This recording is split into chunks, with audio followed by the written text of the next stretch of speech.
My dudes, what's going on? You want to know how the hole works? Well, this is the video for it. Shout out to the YouTube members and Twitch subs that keep this dream a reality. Anyways, let's get into it.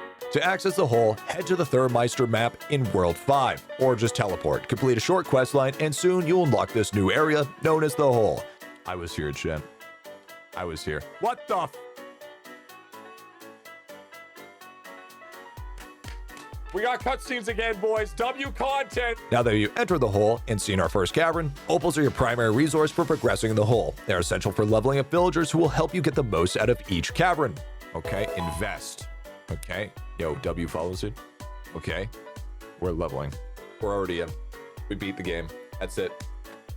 See, I told you this would take 2 hours. Without opals, villagers can't gain XP. If you want them to level up, invest wisely. To invest opals, click on a villager you want to upgrade, choose invest, and click give opal. Did you make a mistake? Don't stress about it. You can get an opal reset in Cavern 7.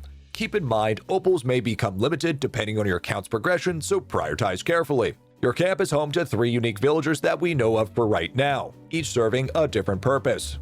Explore. Each level fills the bar and a new cavern is discovered. The Explorer needs significantly more XP per level than others, so I recommend prioritizing opals here. Engineer. Engineer unlocks schematics which provide powerful buffs to the cavern. Some schematics affect outside the cavern as well. These schematics require ores from the wells and notes from the harp, so keep these resources stocked. Conjurer. The Conjurer has 3 upgrade sections: Hole Magic, Village Magic, and IdleOn's Magic. Hole Magic boosts activities of the hole such as enhancing harp notes, scaling the Bravery Monument, and additional lamp wishes. Village Magic boosts villager XP, granting bonuses like XP per schematic or additional XP for 10 opals invested, and all measurement bonuses are 1.25 times higher, whatever the f that means.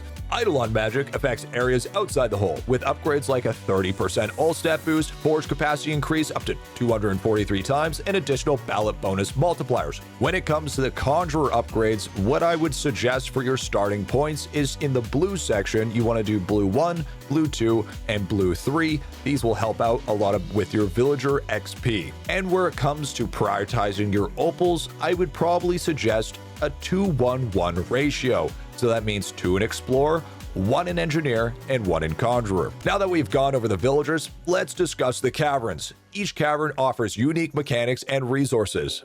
Cavern 1, the Well. Here, you use buckets to farm resources such as gravel, gold, redstone, mithril, and more. You could also remove rock layers to access new resources, prioritizing upgrades like bucket fill rate, more buckets, and bar expandorama to increase efficiency. Resources collected here can also be traded for opals. Cavern 2, the Mother Lode. This cavern challenges you to break layers with mining efficiency, granting an opal per layer destroyed. Each layer destroyed increases the efficiency requirement, while opal rewards remain constant. The Mother Lode and Bucket Synergy bonus also boost bucket fill rate based on layers destroyed here. This is a very strong bonus. Cavern 3, the Dog Den. This cavern is a stat check minigame that tests your accuracy, defense, damage, and more. Each score threshold reach earns you an opal. Amplifiers can increase the base multiplier, letting you reach score targets faster. Be cautious of the fear meter. Too many mobs on the screen will max it out, ending your run. You can attempt this as many times as you like. Think of it kind of like Coliseum. Cavern 4, Monument. The Monument is an AFK area. Each hour AFK increases your reward multiplier. When you're ready, click Tell Me a Story to enter a text-based battle where your sword damage and dice roll determine your damage output. You start with 3 swords, increasing to 5 after 80 hours AFK. After each round, select an upgrade such as bucket fill rate, mining efficiency, or XP villagers.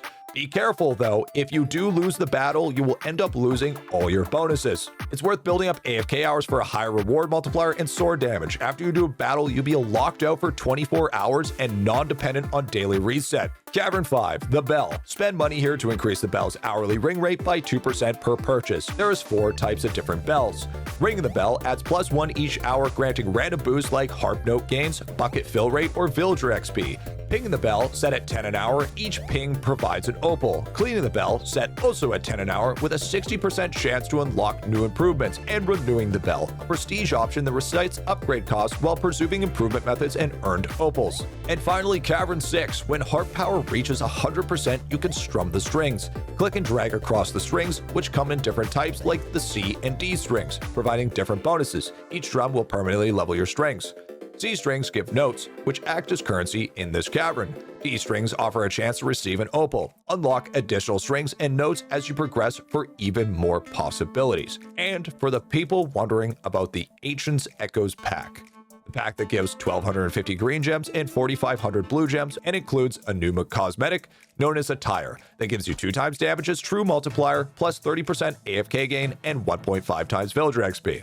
I'd set it at top of A tier or low S tier. It's a godly pack but doesn't come close to auto loot or the sacred methods pack. My dudes, Future Griffy here. As I was getting the video finalized, some new things came up. Cavern 7, also known as Genie's Lamp, you can use charges to unlock new wishes or do things like reset opals or even conjurer points. I would suggest, since these charges take forever, to just start off with unlocking new wishes. The villager known as Taker of Measurements is incredibly busted, and his upgrades are actually insane. I would suggest holding onto 1 opal just so you can get him generating XP. He's unlocked in Cavern 7. Also, we have seen the power of cleaning the bell does. This gives us new improvements, but who would have think these improvements are actually god tier? We are talking about taking the bell's generation from 200 an hour to 2200 an hour. This will get your bell cooking. The upgrade for engineering schematics known as improvement stacking is actually disgusting and will help you ramp considerably, but it requires notes, so running a lot of C notes to get enough currency to unlock the new notes is highly advised. On top of that, you can get a new unlock in Monument that lets you rethrow 5 swords per story,